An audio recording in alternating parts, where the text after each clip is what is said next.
అలై బలై programme కి పాషం యాదగిరి గారు వచ్చారు. ఆయనతో కూడా మాట్లాడించే ప్రయత్నం చేద్దాం. సార్, మీరు చెప్పుండ్రి, ఇప్పుడు తెలంగాణలో అలై బలై అంటే ఒకటి ఉంటది, అంటే దసరా అనగానే అలై బలై ఇచ్చుకున్నాడు మనకొకటి ఉంటది.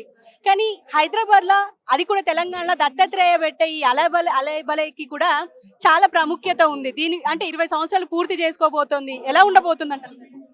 ఇది అలై బలై అనే మాట గోండుల భాష. వీళ్ళు గోండులు, వీళ్ళు కొలాములు, గోండు, వాళ్ళ భాష అంతా ఒకటే. తెలుగు కూడా గోండి భాష నుంచే పుట్టింది. గోండు, కొలాం, మథుర, పూజారి పర్దాన్, లంగడి, ఇవన్నీ వాళ్ళ వాళ్ళ వృత్తం. గోండి భాషలో ఆదిలాబాద్లో గోండి, వీళ్ళ భాష అంతా గోండియే. కులాలు వేరు కానీ గోండి మేస్త్రం కావచ్చు, ఆత్రం కావచ్చు. వాళ్ళ భాషలో ఆలింగనం చేసుకొని విడుకోలు చెప్తారు. విడుకోలు మళ్ళీ ఎప్పుడు కలుస్తామో అని విడుకోలు. ఈ దసరా పోతుంది, మళ్ళీ ఎప్పుడు కలుస్తామో, అందరికి జమ్యాకి ఇవ్వాలి, వీడుకోలు చెప్పాలి.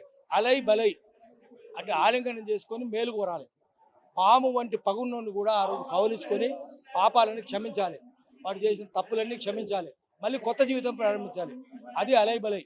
అలై బలై రోజు గోండులు, కొలాములు, తోటి, నాయకపోడు, ఆందు, పూజారి పర్దాన్, మథుర అందరు వచ్చి నాగోబా జాతరకు వస్తారు. కేస్లాపూర్ పోతారు, ఉట్నూరు పోతారు, అట్లనే పక్కన మార్లవాయి పోతారు. మార్లవాయిలో హేమండార్ సమాధులు కూడా ఉన్నాయి. ఇక్కడ కనకరాజు గొప్ప కళాకారుడు, మండు పద్మశ్రీ, ఆయన చనిపోయిండు. వాళ్ళ భాష అది. అలై బలై అనేది గోండి భాష. వాళ్ళు పండుగ రోజు ఒకరికొకరు విడుకలు చెప్పుకోవడానికి పెట్టేది. అది గొప్ప కల్చర్. అది పాము వంటి పగున్నోళ్ళు కూడా ఆ రోజు కావులించుకొని క్షమించేయాలి. అది కల్చరు. తెలంగాణలో ఉన్న అన్ని వంటకాలు ఆ రోజు ఉండాలి. అన్ని జాతరలు, సీతమ్మారి జడకొప్పులు ఇప్పుడు లేవు, పోయినాయి.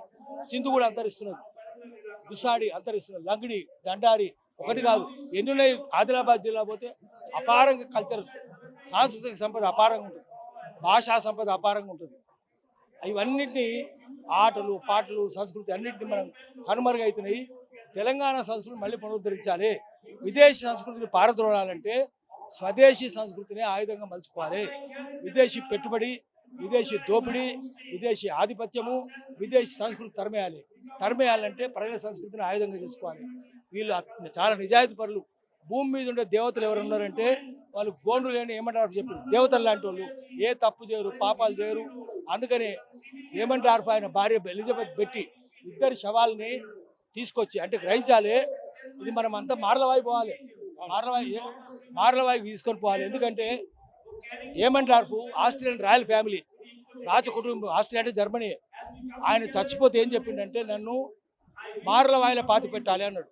ఆయన శవాన్ని తీసుకురాబోతు ప్రొఫెసర్, లండన్లో ప్రొఫెసర్. ఆయన భార్య ఎలిజబెత్ బెట్టి కూడా ప్రొఫెసర్.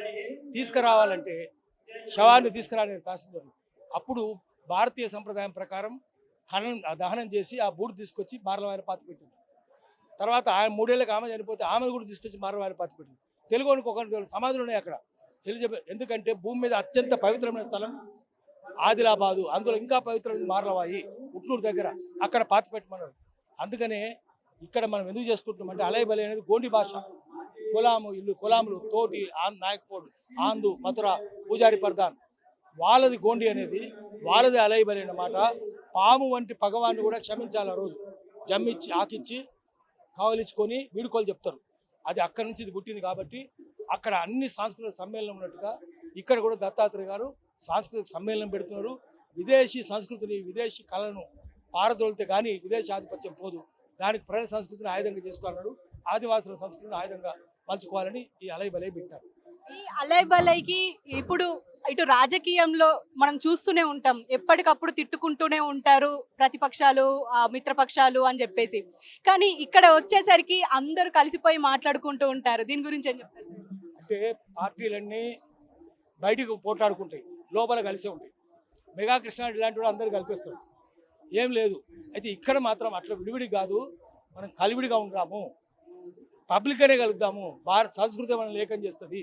జమ్మి చెట్టు ఏకం చేస్తుంది కదా, పాలపిట్ట ఏకం చేస్తుంది కదా, రోలర్ బెడ్ అంటారు, టర్కాష్ బ్లూ, అది ఏకం చేస్తుంది అని చెప్పి బహిరంగంగానే అన్ని మన వంటలన్నీ పోయినాయి. ఏం వంటలు ఉన్నాయి ఇప్పుడు మనం ఇక్కడ చూసినాం. ఆయన చెప్పిండు అక్కడ మలిద ముద్దు ఉందా, మక్కగారులు ఉన్నాయా, నల్ల ఉందా, సల్ల ఉందా అని పోయినాయి కదా. మళ్ళీ ఆ వంటలన్నీ తీసుకొని రావాలి. మళ్ళీ మిల్లెట్స్ తీసుకొని రావాలి. మిల్లెట్స్ మన దేశంది, గోధుమలు, రైస్ మన దేశానికి కాదు. ఒకటి రైస్ చైనాది, గోధుమలు యూరోపీ. అవి తింటేనే రోగాలు వచ్చినాయి. మళ్ళీ సజ్జలు జొన్నలు రాగులు తైదలు ఊదలు ఒరిగలు కొర్రలు అవి ఆరోగ్యంగా ఉంటాయి. మన సంస్కృతి కూడా మన ఆరోగ్యంగా ఉంటుంది. మన భాష కూడా మనకు ఆరోగ్యంగా ఉంటుంది. మన సంస్కృతి మన భాష మన దేశాన్ని కాపాడుకోవాలని చెప్పి అనేది పెట్టినాడు. దీన్ని మనం గౌరవించాలి. చాలా అద్భుతమైన ప్రోగ్రాం ఇది. దీన్ని ప్రజలు ఎప్పటికీ చిరస్థాయి గుర్తుపెట్టుకుంటారు. ఈ దసరా ఉన్నంత కాలం దత్తాత్రేయ గారు గుర్తుంటారు. Thank you. సో చూశారు కదా, దత్తాత్రేయ అంటేనే అలైబలే, అలైబలే అంటేనే దత్తాత్రేయ అన్న దానికి ఖచ్చితంగా నిదర్శనమే అని చెప్పాలి. ఎందుకంటే మన సంస్కృతిలోనే మిల్లెట్స్ ఉన్నాయి, కానీ ఇప్పుడు మిల్లెట్స్ అని చెప్పేసి ఏవేవో తింటూ ఉంటారు. అలాగే ప్రాచ్యాత్య సంస్కృతిని తీసుకొచ్చి అవలంబించుకుంటారు, అవగాహన చేసుకుంటున్నారు.